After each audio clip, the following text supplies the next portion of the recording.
General Electric has signed a $16 billion deal with Emirates to perform services on the airline's engines. This follows a $76 billion deal made last year for Emirates to buy 150 of the new Boeing 777X twin-engine aircraft.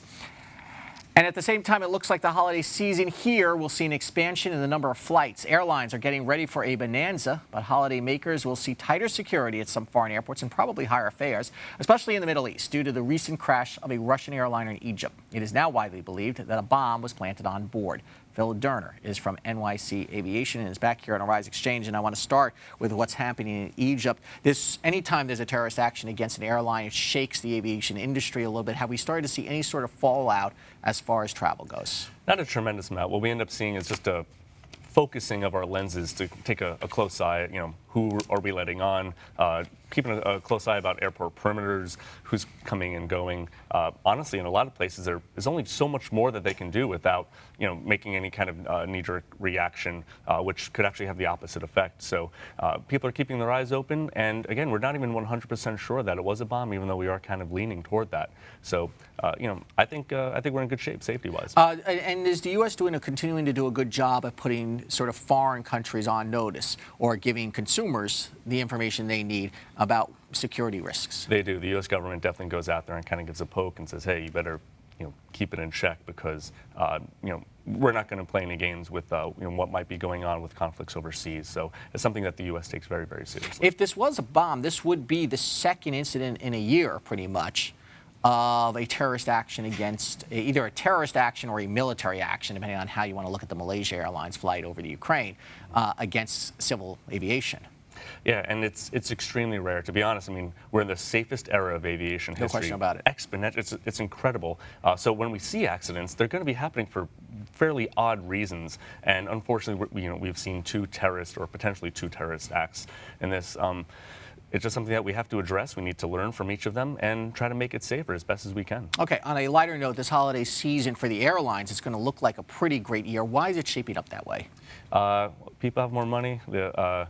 And people are excited to kind of go out and spend it. The airlines are doing very well. Fuel costs are very low, so it's a good chance for everyone to take advantage of overall what is lower fares, and the airlines are excited to make some profits. But the airlines still face challenging times as far as consumer criticism. Is that starting to ease up a little bit? Are you starting to see consumers pay, flip that around, are you starting to see consumers pay for better service? No matter what happens. No matter what's happening, it's always going to be easy to pounce on the airlines. That's always going to be the case. We saw a senator criticizing some airlines for increasing bag fees just slightly.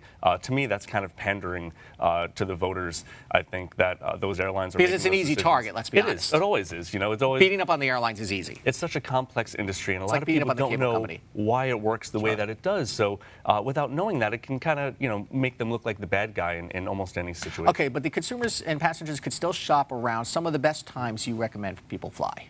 Oh, definitely. I mean, aside from it being incredibly safe, there are a lot of different options, and there's a broad range on what you want your flying experience to be. I mean, you can go and get a nice business class seat, premium economy, or you can fly Spirit. Or you can go and spend $30 for a ticket, but you've got to know what you're paying for. What are the best days to travel? I always prefer midweek, early in the week. Everyone's kind of rushing to get back to work after a weekend. It'll settle down, and then some folks are going to try to get ahead of the weekend, so I kind of aim for like Tuesday, Wednesday. Do people have new options when it comes to returning? So you go visit family for the holiday, and let's say you want to come back early, or you want to spend another extra days out there. Is there a way to best protect yourself economically on that? Well, first, I mean, you've got to be prepared. And there are three things you've got to prepare when you buy a ticket, when you pack, and how you pack, because you don't want to get separated from your bags, and also the mindset that you enter the airport with, with potential delays. A lot of it depends on what day of the week the holidays are falling on also, because you can't just say, well, Mondays, Tuesdays, and such like that. And if you travel actually on Thanksgiving itself, you could do pretty well. Yeah, Thanksgiving. Everyone's Thanksgiving is a fairly easy day for the airline world for the most part, because everyone's not flying, everyone's eating.